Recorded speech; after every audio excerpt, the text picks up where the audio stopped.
అందులో పరిపాలనా రాజధానిగా విశాఖపట్నాన్ని ప్రకటించినటువంటి సందర్భంలో ఈరోజు విశాఖపట్నం వ్యాప్తంగా కూడా గౌరవ ముఖ్యమంత్రి గారికి కృతజ్ఞతలు చెప్తూ పెద్ద ఎత్తున ఈ ప్రాంత ప్రజానీకం అంతా కూడా కార్యక్రమాలు చేపట్టడం జరిగింది. అయితే సంవత్సర కాలంగా విశాఖపట్నం కేంద్రంగా పరిపాలనా రాజధానిని ఏ రకంగా అడ్డుకోవాలి, విశాఖపట్నం ఉత్తరాంధ్ర ప్రాంతానికి ఏ రకంగా న్యాయం చేయకుండా ఎలా చూడాలి అని చెప్పి గౌరవ ప్రతిపక్ష నాయకుడు ఏ రకంగా తాపత్రయపడతా ఉన్నాడో కూడా మనం చూస్తా ఉన్నాం. సహజంగా ఏ ప్రాంతానికైనా న్యాయం చేస్తాం, ఏదన్నా ఇస్తాం, ఏదన్నా చేస్తామంటే అడ్డుపడేటువంటి వ్యక్తిని అసలు నాయకుడు అని ఎలా అంటారో ఒకసారి ఆలోచన చేయమని చెప్పి చంద్రబాబు నాయుడు గారిని అడుగుతా ఉన్నాం. ఈ ప్రాంత ప్రజల తాలూకా మనోభావాలు, ఈ రాష్ట్రంలో ఉన్నటువంటి వివిధ ప్రాంతాల తాలూకా ఆలోచనలకి ఈరోజు 13 జిల్లాల ఆంధ్రప్రదేశ్లో అటు ఉత్తరాంధ్ర, అటు రాయలసీమ ఈ ప్రాంతాలన్నింటికి మేలు చేయాలని, అన్నదమ్ముల్లా ఉన్నటువంటి ఈ ప్రాంతాలకి సరి సమానమైనటువంటి అభివృద్ధి చేయాలని, అన్ని ప్రాంతాలకి మంచి జరిగితే రాష్ట్రంలో ఉన్నటువంటి 5 కోట్ల మంది ప్రజానీకానికి మేలు జరుగుతుందని ఆలోచన చేసి అభివృద్ధి వికేంద్రీకరణ చేయాలి, పరిపాలన వికేంద్రీకరణ చేయాలి, తద్వారా ఈ ప్రాంతానికి మేలు చేయాలని చెప్పి ఆలోచన చేస్తే దాన్ని అడ్డుకునేటువంటి కార్యక్రమం చేస్తా ఉన్నాడు చంద్రబాబు నాయుడు గారు. నిజంగా ఏ రోజైతే జగన్మోహన్ రెడ్డి గారు 3 రాజధానుల ప్రతిపాదన తీసుకుని వచ్చి దానికి చట్టం చేసి దాన్ని అమలు చేసి ఈ పాటికి ఉండి ఉంటే ఈ పాటికి ఈ సంవత్సర కాలంలో విశాఖపట్నం ఏ మేరకు అభివృద్ధి చెందేదో ఒకసారి ఆలోచన చేయమని చెప్పి ప్రాంత ప్రజానికాన్ని కోరుతా ఉన్నా. ఒక పక్క ఉద్యోగ అవకాశాలు, ఒక పక్క అభివృద్ధి. ఈరోజు హైదరాబాద్ లాంటి నగరంతో పోటీ పడేటువంటి అవకాశం ఉన్నటువంటి నగరం విశాఖపట్నం. హైదరాబాద్కి లేనటువంటి అవకాశాలు కూడా విశాఖపట్నం లాంటి నగరానికి ఉన్నాయి. ఈరోజు విశాలమైనటువంటి సముద్ర తీరం, అనేక రకాలుగా ఉన్నటువంటి వనరులు. ఈరోజు అటువంటి విశాఖపట్నం నగరానికి ఆ రకమైనటువంటి గుర్తింపుని ఒక సంవత్సర కాలం నుంచి వచ్చి ఉండుంటే ఈ పాటికి ఏ మేరకు అభివృద్ధి చెందేదో ఒకసారి ఆలోచన చేయమని చెప్పి ఈ ప్రాంత ప్రజానికాన్ని కోరుతా ఉన్నా. ఏ రకంగా చంద్రబాబు నాయుడు అడ్డుకునేటువంటి ప్రయత్నం చేస్తా ఉన్నాడు, తన చెప్పు చేతల్లో ఉన్నటువంటి వ్యవస్థల ద్వారా ఏ రకంగా అడ్డుకునేటువంటి కార్యక్రమాలు చేస్తా ఉన్నాడు, ఏ రకంగా ఈ ప్రాంతానికి మేలు జరగకూడదని చెప్పి చూస్తా ఉన్నాడు, ఏ రకంగా ఈ ప్రాంతంలో ఉన్నటువంటి ప్రజలు ఎప్పటికీ వెనుకబడిపోయి ఉండాలి, ఈ ప్రాంతానికి మంచి జరగకూడదు, ఈ ప్రాంతానికి అభివృద్ధి జరగకూడదు, ఈ ప్రాంతానికి గుర్తింపు రాకూడదు అన్నటువంటి తాపత్రయంతో ఉన్నటువంటి వ్యక్తిని మీరందరూ చూశారు.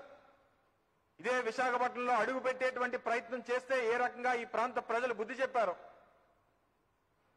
ఇదే విశాఖపట్నంలో అడుగు పెట్టేటువంటి కార్యక్రమాన్ని చేసి ఇక్కడ ప్రజల్ని మోసం చేసేటువంటి ప్రయత్నం చేయబోతే ఏ రకంగా బుద్ధి చెప్పారో మనం చూసాం. నిన్న ఆయన మాట్లాడుతూ నేను జాతీయ నాయకుడిని, నా నాయకత్వం జాతీయ స్థాయిలో ఉందని చెప్తా ఉన్నాడు. మీరు 13 జిల్లాలకు కూడా కాదు, కనీసం 29 గ్రామాలకు కూడా నాయకుడిగా ఉండేటువంటి పరిస్థితులు లేవనేటువంటి విషయాన్ని గమనించలేకపోతా ఉన్నాడు. నేను ఎక్కడైతే డబ్బులు పెట్టానో, నేను ఎక్కడైతే భూములు కొన్నానో, నేను ఎక్కడైతే రియల్ ఎస్టేట్ చేయబోయానో ఆ ప్రాంతమే అభివృద్ధి చెందాలి, ఆ ప్రాంతంలోనే భూములు రేట్లు పెరగాలి, ఆ ప్రాంతమే అభివృద్ధి చెందాలి, అక్కడ ఉన్నటువంటి నా వర్గానికి చెందినటువంటి ప్రజలే బాగుపడాలనేటువంటి తాపత్రయమే తప్ప ఇటువంటి కొత్తగా ఏర్పడినటువంటి రాష్ట్రం, ఈ రాష్ట్రంలో ఉన్నటువంటి ప్రజలు అందరూ సమానం, అందరినీ సమానంగా చూడాలి, అన్ని ప్రాంతాలు సమానంగా అభివృద్ధి చెందాలనేటువంటి తాపత్రయం ఎక్కడ కూడా చంద్రబాబు నాయుడు గారికి కనబడట్లేదే. ఈరోజు అన్ని ప్రాంతాల తాలూకు అవకాశాలు, అన్ని ప్రాంతాల ప్రజలు, వివిధ సాంప్రదాయాలు, వివిధ సంస్కృతులు, వివిధ భాషలు, వివిధ రాష్ట్రాల నుంచి వచ్చి నివాసం ఉంటున్నటువంటి నగరం విశాఖపట్నం. ఒక కాస్మోపాలిటన్ నగరం విశాఖపట్నం. అటువంటి నగరాన్ని అభివృద్ధి చేసేటువంటి కార్యక్రమం మా ముఖ్యమంత్రి చేస్తా ఉంటే చేయాలని చెప్పి ఒక యజ్ఞంలో దాన్ని తీసుకొని ప్రయత్నం చేస్తే అడ్డుకునేటువంటి కార్యక్రమం చేస్తా ఉన్నారు. ఈరోజు విశాఖపట్నం ఒక కుల నగరం కాదు. మీరు అనుకునేటువంటి అమరావతి ఏదైతే మీరు ఒక కుల నగరంగా చూస్తా ఉన్నారో, విశాఖపట్నం అటువంటి కుల నగరం కాదు. ఇది వివిధ సాంప్రదాయాలు, వివిధ సంస్కృతులు, వివిధ భాషలు, వివిధ రాష్ట్రాలకు చెందినటువంటి ప్రజలతో నిండి ఉన్నటువంటి, అందరినీ ఆదరించేటువంటి నగరం విశాఖపట్నం అనేటువంటిది గమనించమని చెప్పి కోరుతా ఉన్నా. ఈరోజు మీరు మాట్లాడతారు, హైదరాబాద్ నేనే అభివృద్ధి చేశాను, హైదరాబాద్ లో ఉన్నటువంటి ఒక్క చార్మినార్ తప్పితే మిగిలినంతా నేనే కట్టానని చెప్పి చెప్పాడు. తీరా మనం చూసాం, హైదరాబాద్ లో ఓటుకు నోటు కేసులో దొరికిపోతే రాత్రికి రాత్రి అన్ని సర్దుకొని మీరు కరకట్ట మీదకి పారిపోయి వచ్చినటువంటి సందర్భాలు మర్చిపోయారు అనుకున్నారా ఈ రాష్ట్ర ప్రజలు? నిజంగా మీరు ఆ రోజు ఆ తప్పు చేసి ఉండకపోతే, ఆ బేరం ఆడినటువంటి గొంతు నాది కాదు, నేను ఏ ఎంక్వైరీకైనా సిద్ధం అని చెప్పి ఆ రోజు అనుంటే, ఉమ్మడి రాజధానిగా ఉన్నటువంటి 10 ఏళ్ల పాటు ఉమ్మడి రాజధానిగా ఉన్నటువంటి హైదరాబాద్ ని విడిచిపెట్టి పారిపోయి వచ్చేటువంటి పరిస్థితులు మీకు ఉండేవి కాదే. మీరు హైదరాబాద్ నేనే కట్టాను, హైదరాబాద్ నేనే అభివృద్ధి, హైదరాబాద్ లో మీకు వచ్చినటువంటి ఓట్లెన్ని మొన్న జీహెచ్ఎంసీలో? కనీసం ఒక్కటంటే ఒక్క సీట్లో మీకు డిపాజిట్ వచ్చిందని అడుగుతా ఉన్నా. మీరు హైదరాబాద్ నేనే అభివృద్ధి చేశానని చెప్పి చెప్తారు. తీరా నిన్న మాట్లాడుతూ మా ముఖ్యమంత్రి గారిని, మా ప్రభుత్వాన్ని నిందించేటువంటి కార్యక్రమం చేస్తా ఉన్నారు. ఈరోజు నిన్న గౌరవ ముఖ్యమంత్రి జగన్మోహన్ రెడ్డి గారు బీసీ సదస్సులో చెప్పినటువంటి స్కీములన్నీ మీరు చూసుంటారు. ఈ 18 నెలల కాలంలో దాదాపు 25 స్కీములు, 25 వెల్ఫేర్ స్కీములు ఈ రాష్ట్రంలో ఉన్నటువంటి పేదవారికి అందించాం. మాది స్కీముల ప్రభుత్వం, చంద్రబాబు నాయుడు గారిది భూముల ప్రభుత్వం. ఈ ప్రాంతంలో ఎక్కడ భూములు ఉన్నాయి, అమరావతిలో భూములు ఎక్కడున్నాయి, అక్కడ ఎక్కడ ఇన్సైడర్ ట్రేడింగ్ చేయాలి, ఎక్కడ భూములు తక్కువ కొనుగోలు చేసి ఆ ప్రాంతాన్ని అభివృద్ధి చేసి ఆ ప్రాంతంలో ఉన్నటువంటి భూముల తాలూకు ఆయన రేట్లు పెంచుకున్నటువంటి తాపత్రయం తప్పితే ఏ రోజన్నా ఒక పేదవాడికి ఒక స్కీమ్ ఇవ్వాలనిగా, ఏ రోజన్నా ఈ రాష్ట్రంలో ఉన్నటువంటి వెనుకబడినటువంటి తరగతులకి న్యాయం చేయాలని గాని, ఆయన 14 సంవత్సరాలు ముఖ్యమంత్రిగా ఉమ్మడి రాష్ట్రంలోని, ఇటు కొత్తగా ఏర్పడినటువంటి ఆంధ్ర రాష్ట్రంలోని 14 సంవత్సరాలు ముఖ్యమంత్రిగా పనిచేశారు. చెప్పుకోవడానికి ఒక్క స్కీమ్ అన్నా ఉందా? ఆయన ప్రభుత్వం అంతా కూడా, ఆయన పరిపాలన అంతా కూడా అయితే భూములు లేకపోతే స్కామ్లు. అంతకు మించి చంద్రబాబు నాయుడు గారి తాలూకా 14 సంవత్సరాల ముఖ్యమంత్రి ప్రభుత్వ కాలంలో ఏ ప్రాంతానికి కూడా న్యాయం చేసినటువంటి సందర్భాలు లేవు. ఎంతగా దిగజారిపోయారంటే, ఇప్పుడున్నటువంటి అమరావతి ప్రాంతంలో మేము శాసన రాజధానిగా ఏర్పాటు చేస్తున్నామని చెప్పినటువంటి ఆ ప్రాంతంలో, ఆ పరిసర ప్రాంతాల్లో ఒక 50,000 మంది పేదవారికి ఇళ్ల పట్టాలు పంపిణీ చేస్తామని చెప్తే మీరు కోర్టులో ఏమించారు? మీరు కానీ అక్కడ పేదవాడికి భూమి ఇస్తే ఇక్కడ డెమోగ్రఫిక్ ఇంబ్యాలెన్స్ వస్తుంది. అంటే మా కులం తప్పితే ఇక్కడ ఏ కులం వచ్చినా సరే ఇక్కడ అనవసరమైనటువంటి ఇబ్బందులు జరుగుతాయి. చిన్న కులాలు, పేద కులాలు, వెనుకబడినటువంటి తరగతుల వారు ఇక్కడ ఉండడానికి వారికి అర్హత లేదని చెప్పి మీరు కోర్టులో కేసులు వేశారంటే, అంటే ఇంకెంత దిగజారిపోయి నేను నా భూములు, నా రేట్లు ఇవి తప్పితే ఇంకా ఎవరు ఏమైపోయినా పర్వాలేదు, అసలు అటువంటి వాడు నాయకుడు ఎలా అవుతాడు?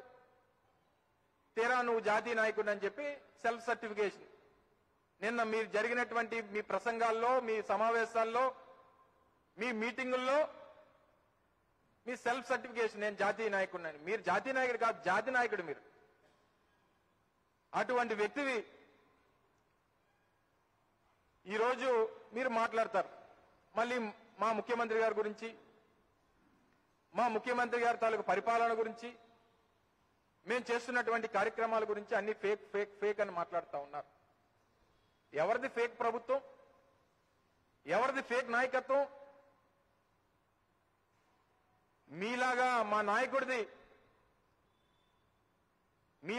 నాయకుడు జగన్మోహన్ రెడ్డి గారిది పొడిస్తే వచ్చినటువంటి అధికారం కాదు. పేదవాడి కష్టాల కోసం రాష్ట్రం అంతా నడిస్తే వచ్చినటువంటి అధికారం.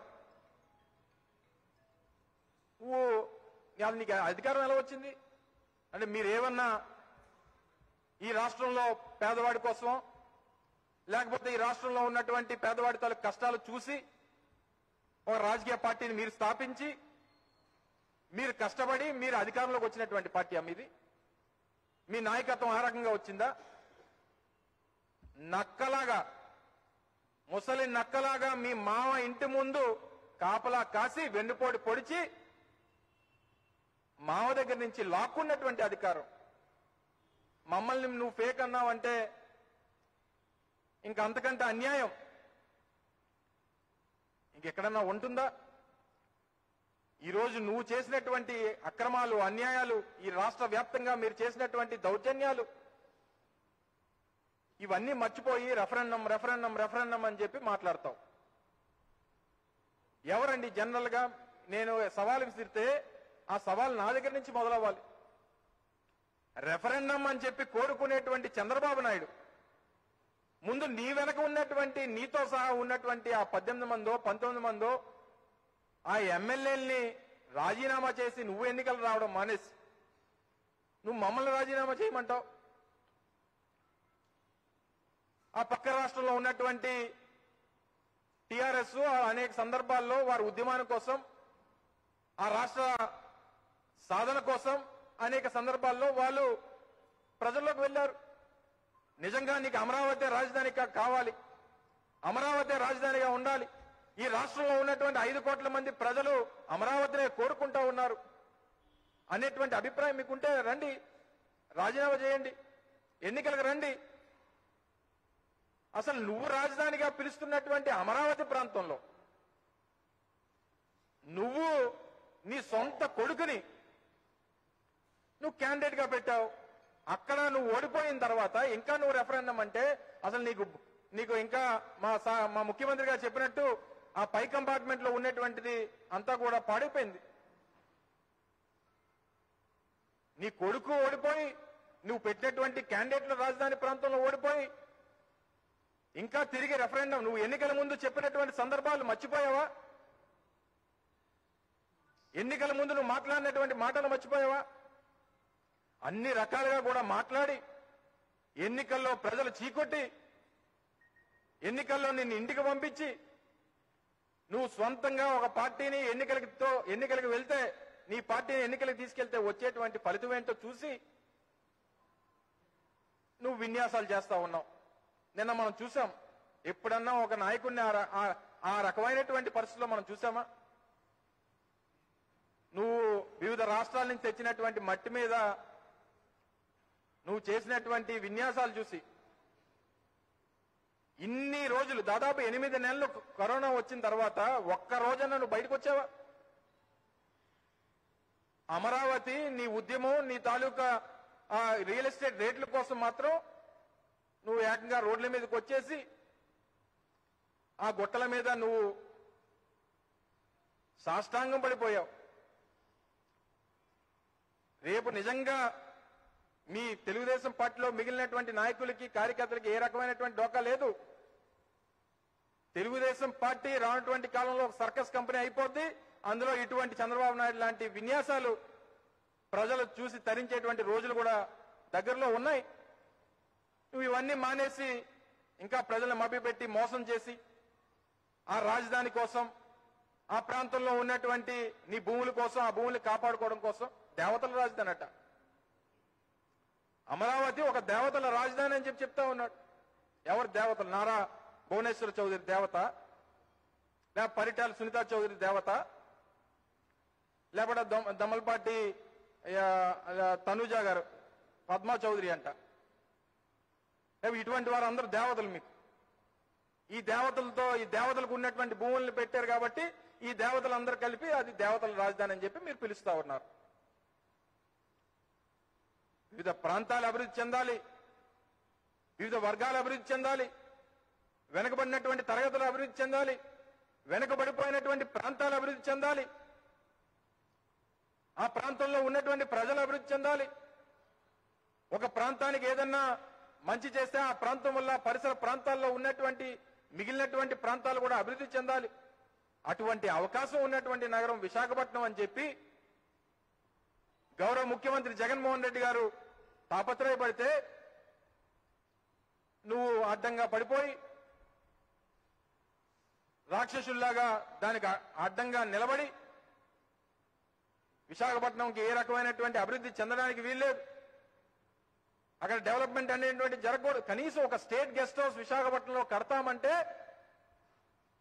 కనీసం ఒక ఇటుక వేయడానికి కూడా నువ్వు అడ్డం పడిపోతా ఉన్నావంటే అంటే నీకు ఈ ఉత్తరాంధ్ర ప్రాంతం మీద, ఈ వెనుకబడినటువంటి ప్రాంతం అయినటువంటి ఈ ఉత్తరాంధ్ర ప్రాంతం మీద నీకున్నటువంటి ఆలోచన ఏంటో అనేటువంటిది ప్రజలు గమనిస్తా ఉన్నారనేటువంటిది కూడా గమనించమని చెప్పి కోరుతా ఉన్నాం. ఏం ఉద్యమాలు చేస్తా ఉన్నారు అక్కడ? అక్కడ ఎక్కడన్నా అక్కడ జరుగుతున్నటువంటి ఉద్యమం ఓ పేదవాడి కష్టం నుంచో, ఒక పేద రైతు నుంచో, లేకపోతే ఆ ప్రాంత అవసరాల కోసం చేస్తున్నటువంటి ఉద్యమాలు ఎక్కడా కూడా అమరావతి ప్రాంతంలో జరగట్లేదు. మేకప్లు, లిప్స్టిక్లు ఆ ఉద్యమాలు తప్పితే అక్కడ ఉన్నటువంటి వారు అవే కనబడతా ఉన్నాయి తప్ప ఎక్కడా కూడా కష్టం కోసం, ప్రాంత అభివృద్ధి కోసం, ఆ ప్రాంతంలో ఉన్నటువంటి పేదవాడి అభివృద్ధి కోసం ఎక్కడా కూడా ఆ ఉద్యమంలో కనబడట్లేదు.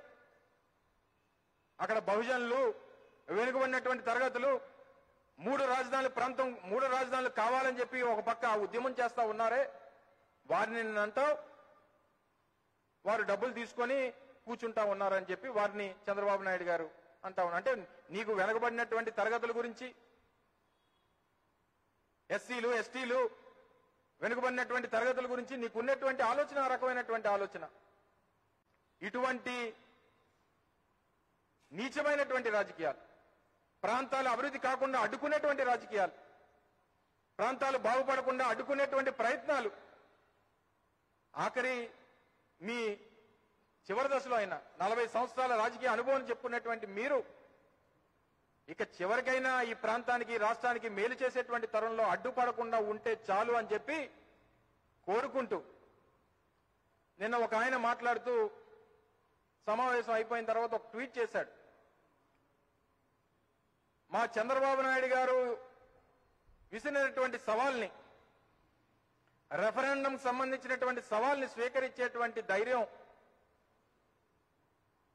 జగన్ రెడ్డి గారికి ఉందా? ఉంటే నేరుగా మీరే సమాధానం చెప్పాలి. మీ గేటు దగ్గర ఉన్నటువంటి ఊరకొక్కలు కాదు అని చెప్పి ఒక ఆయన చేశాడు. ఆయన గేటు దగ్గర ఉన్నటువంటి వాళ్ళు ఊరకొక్కలమో కాదో పక్కన పెడితే, ఆ కామెంట్ చేసినటువంటి వ్యక్తి మాత్రం అచ్చు ఊరపందిలా ఉంటాడు అనేటువంటిది మాత్రం ఈ రాష్ట్ర ప్రజలందరూ కూడా ఒప్పుకుంటారు. దయచేసి ఆ కామెంట్ చేసింది ఎవరో మళ్ళీ నేను కొత్తగా చెప్పక్కర్లేదు. ఊరపంది కంటే సేమ్ పంది అయితే ఇంకా బాగుంటారు. వాళ్ళు కూడా కనీసం గెలవనటువంటి, కనీసం ఎమ్మెల్యేలుగా, మంత్రులుగా దొడ్డిదారిని వచ్చి మంత్రులుగా పనిచేసి కనీసం ఓట్లతో గెలవనటువంటి వ్యక్తులు కూడా మాలాంటి వాళ్ళ గురించి మాట్లాడితే ఇంకా దేంతో నవ్వాలో కూడా తెలియనటువంటి పరిస్థితులు. దయచేసి గమనించమని, ఇప్పటికన్నా తెలుగుదేశం పార్టీ, మరి ముఖ్యంగా ఉత్తరాంధ్ర ప్రాంతంలో ఉన్నటువంటి ఆ పార్టీని, ఇంకా ఆ పార్టీలో ఉందామనుకున్న వాళ్ళు కానీ, ఆ పార్టీని నమ్ముకొని ఇంకా రాజకీయాలు చేద్దామనుకున్న వాళ్ళు కానీ, చంద్రబాబు నాయుడు చేసేటువంటి కార్యక్రమాలు, ఆయన చేస్తున్నటువంటి ఆలోచనల్ని పక్కన పెట్టి ఈ ప్రాంత ప్రజలకి అన్యాయం చేయొద్దని చెప్పి మరొక్కసారి మీ ద్వారా ఈ ప్రాంత ప్రజానికాన్ని అందరినీ కూడా కోరుతా ఉన్నా. Thank you.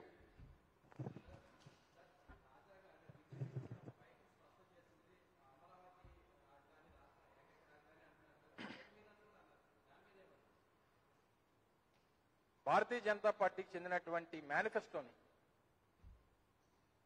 Bharatiya Janata party 2019లో ఈ రాష్ట్ర ప్రజల ముందు పెట్టినటువంటి మేనిఫెస్టోని ఒక్కసారి తిరగేయమని చెప్పి ఆ పార్టీ అధ్యక్షులను లేకపోతే మాట్లాడుతున్నటువంటి వ్యక్తులను ఒకసారి కోరుతా ఉన్నా.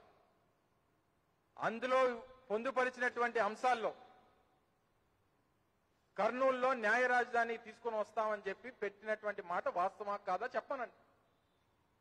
ఈరోజు రాజకీయాల కోసం లేకపోతే ఇతరేతర అవసరాల కోసం ఈరోజు మళ్ళీ ఏదో ఈ రాష్ట్రంలో ఏది అనడానికి లేదు, లేకపోతే ఈ రాష్ట్ర ప్రభుత్వాన్ని నిందించడానికి ఏ రకమైనటువంటి అంశం లేదు. పేదవాడి కోసం చేసేటువంటి అన్ని కార్యక్రమాలు చేస్తున్నారు కాబట్టి ఏదో రకంగా ఏదో అంశం ఉండాలి కాబట్టి మాట్లాడేటువంటి మాటలు తప్పితే వారు మేనిఫెస్టోలో పెట్టినటువంటి మాటల్ని వారు మర్చిపోయి మళ్ళీ తిరిగి ఈ ప్రభుత్వాన్ని ప్రశ్నించేటువంటి హక్కు మాట్లాడేటువంటి వ్యక్తులకు లేదని చెప్పి కూడా మీ ద్వారా తెలియజేస్తా ఉన్నా.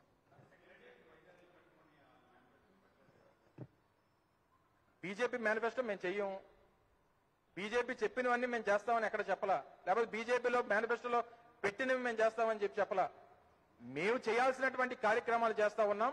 అలాగని చెప్పి భారతీయ జనతా పార్టీ అమరావతి రాజధానిగా ఉంటుందని కూడా ఎక్కడ చెప్పలేదు. మా మేనిఫెస్టోలో అన్ని ప్రాంతాల అభివృద్ధికి మా ముఖ్యమంత్రి గారు గతంలో చెప్పినటువంటి మాటల ప్రకారం ఆయన పాదయాత్రలో అనేక సందర్భాల్లో చెప్పినటువంటి సందర్భాలు, అమరావతి అనేటువంటి రాజధాని పెద్ద స్కాము, ఇక్కడ అనేక రకాలైనటువంటి అన్యాయాలు జరిగాయి, ఇన్సైడర్ ట్రేడింగ్ జరిగింది, మేము అధికారంలోకి వచ్చిన తర్వాత దాన్ని బట్టి నిర్ణయం తీసుకుంటామని చెప్పి అనేక సందర్భాల్లో చెప్పారు. చెప్పినటువంటి దాని ప్రకారం అక్కడ శాసన రాజధాని, విశాఖపట్నంలో పరిపాలనా రాజధాని, కర్నూలు ప్రాంతంలో ఈ రోజు న్యాయ రాజధాని పెట్టాలని చెప్పి 3 ప్రాంతాలకి న్యాయం చేస్తా ఉన్నాం తప్ప ఎవరికి అన్యాయం చేయాలనేటువంటి అభిప్రాయం మా ప్రభుత్వానికి ఏ రోజు లేదు. అన్నదమ్ములు లాంటి వివిధ ప్రాంతాలకి అన్నిటికీ న్యాయం చేయాలనేటువంటి ఒక తండ్రి స్థానంలో ఉన్నటువంటి ముఖ్యమంత్రి చేస్తున్నటువంటి కార్యక్రమమే తప్ప మరొకటి కాదు అనేటువంటిది కూడా తెలియజేస్తా ఉన్నా.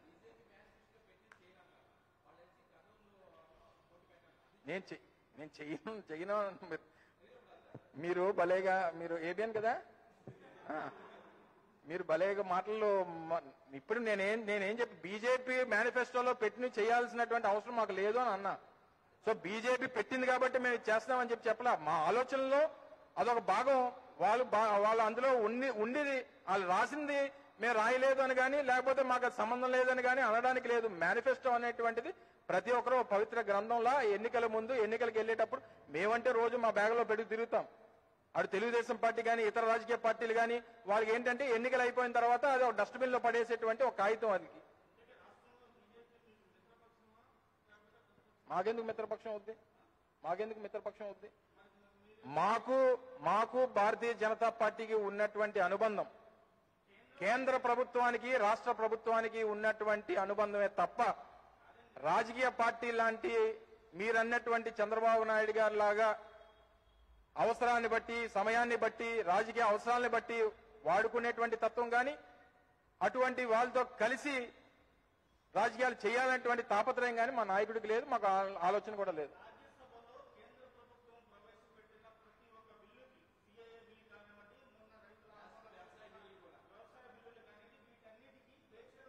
చెప్తున్నాం కదా, రాష్ట్ర అవసరాల కోసం చెప్పండి.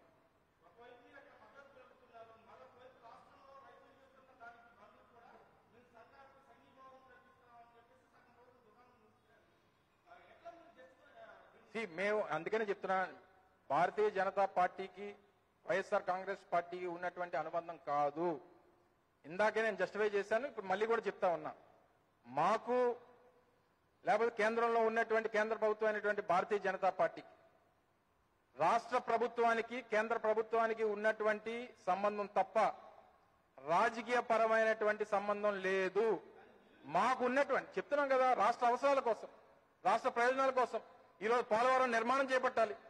ఈరోజు ఎక్కడో పోలవరం నిర్మాణం కోసం రాష్ట్ర ప్రభుత్వం తాలూకా అన్ని కూడా చంద్రబాబు నాయుడు తాకట్టు పెట్టేశాడు. ఈరోజు కేవలం కాంట్రాక్టుల కోసం, లేకపోతే ఆయన అవసరాల కోసం, లేకపోతే ఆయన కేసులు మాఫీ చేసుకోవడం కోసం రాష్ట్ర ప్రయోజనాల్ని, రాష్ట్రం తాలూకా ఆలోచనల్ని, రాష్ట్ర ప్రజల తాలూకా ఆకాంక్షలను అన్నింటినీ కూడా చంద్రబాబు నాయుడు తాకట్టు పెట్టేస్తే ఈ రోజు మళ్ళీ ఈ రాష్ట్రం కోసం వాటిని సాధించుకోవాలి. జీవనాడైనటువంటి పోలవరం కానీ, ఈ రాష్ట్ర అవసరాలు కానీ, ఈ రాష్ట్రానికి సంబంధించినటువంటి రెవెన్యూ లోటు కానీ అనేక అంశాలు ఈ రోజు కేంద్ర ప్రభుత్వం నుంచి రాబట్టుకోవాల్సినటువంటి అవసరం ఉంది. మాది భారతీయ జనతా పార్టీది రాష్ట్ర ప్రభుత్వానికి కేంద్ర ప్రభుత్వానికి ఉన్నటువంటి సంబంధం అయినటువంటిది మరొకసారి తెలియజేస్తా ఉన్నా. Thank you.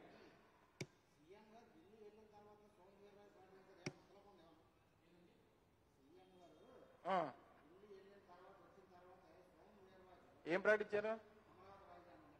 అవును, ఆయన అనుకునేవాడిని, మీకు మాకేమే, ఆయన కలిసి ఈయన ఎందుకు మాట్లాడతాడు? రాజధాని గురించి చేసే ఉంటారు చర్చ, 3 రాజధానుల గురించి.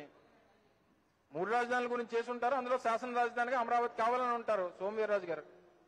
లేకపోతే ఆయనకి అదే కావాలేమో. మరి ఆయనకి నిన్న భారతీయ జనతా పార్టీకి చెందినటువంటి నాయకులు కూడా కొంతమంది అమరావతి ఉద్యమంలో ఆ ప్రాంతంలో ఉన్నటువంటి ఉద్యమానికి వెళ్ళినట్టుగా చూసాం. ఏది ఇంకా ఏం పార్టీలు ఉన్నాయండి వైసీపీ కాకుండా రాష్ట్రంలో? వైసీపీ కాకుండా ఈ రాష్ట్రంలో ఏ రాజకీయ పార్టీలు ఉన్నాయి?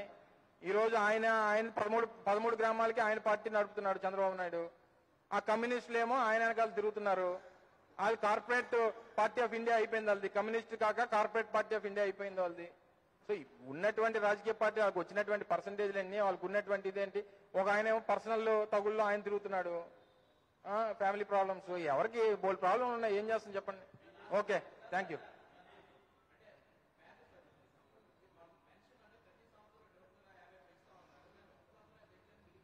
పెంచుకుంటూ వెళ్తామని చెప్పాం.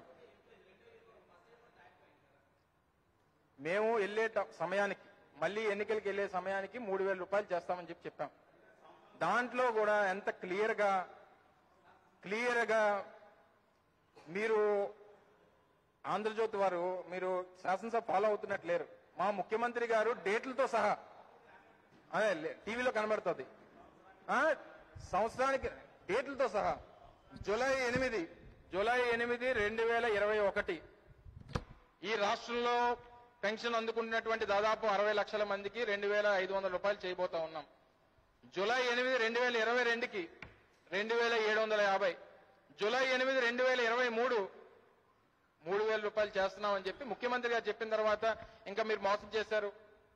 మీరు ఏ ఆందోళన, ప్రజలు ఆందోళన చెందట్లేదు. రాధాకృష్ణ గారు, రామోజీరావు గారు ఆందోళన చెందుతున్నారు. ఏనాడు నిజం చెప్పిన